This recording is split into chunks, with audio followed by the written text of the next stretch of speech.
Good afternoon. My name is Marjorie Hernandez. I will be doing an interactive advanced concept presentation number 2 for General Chemistry 1, Dr. Capps. I will be doing a lava lamp presentation today.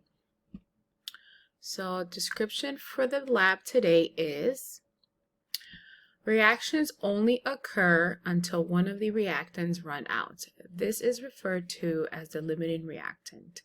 Today we are going to make a lava lamp using an Alka-Seltzer tablet.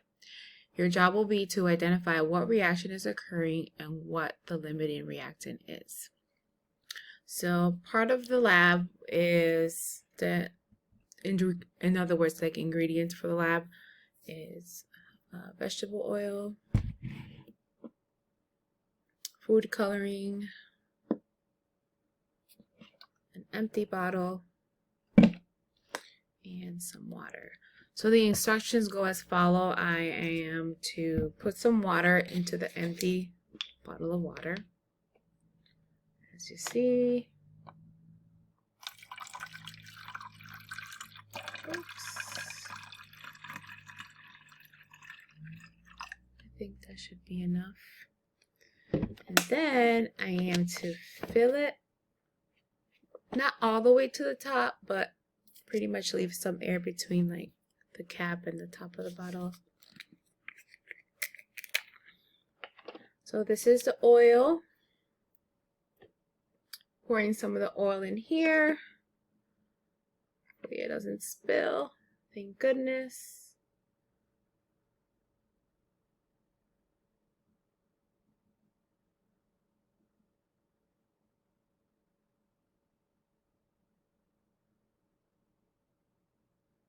That's all of my oil. All right. You can see some of the oil and the water clearly is not mixing, so this is going to be a pretty fun project to do. Okay, so the next step is I have to add 10 drops of food coloring, and I just chose the color green. So here we go. 1, 2, 3, 4, 5, 6, 7, 8, 9, 10. You see it? That's pretty cool.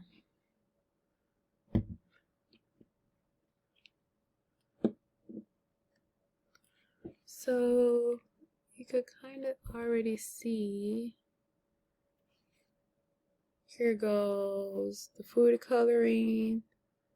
That's gonna sink with the water because food coloring does not mix with oil, just like water does not mix with oil, should I say. Okay, so the next step is grabbing the Alka-Seltzer, and I am to break one of the tablets into a couple of pieces and put it inside of the bottle and see the reaction. So once I get this tablet out, okay, so here's the Alka-Seltzer tablet. I'm going to break it. I'll just break it into 4s. So here goes 2. Hold on. Hoping you guys could really see it.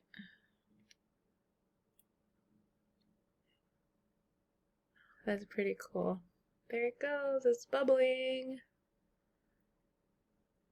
That's pretty neat. I'm going to add the other ones.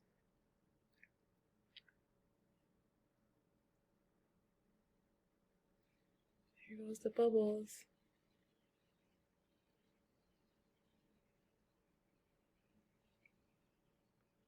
This is my first time making a lava lamp, so I just think this is pretty cool.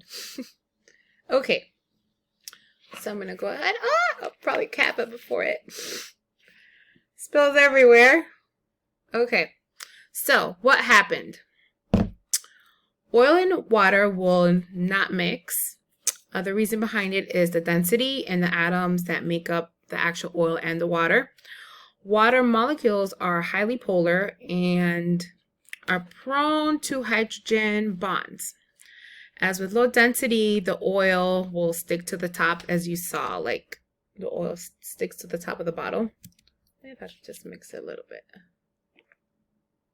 That's pretty cool. Okay.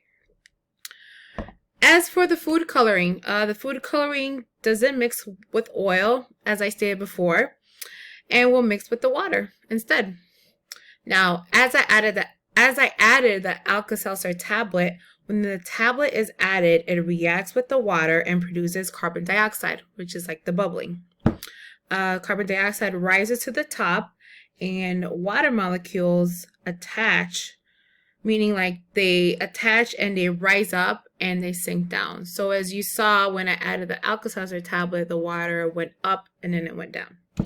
CO2, which is carbon dioxide, is released into the top of the bottle where the air is. See, there's the carbon dioxide. Okay, which comes to terms as oil is polar and water is nonpolar. So it's a pretty cool project. Thank you for watching. Hopefully I did it well. Bye.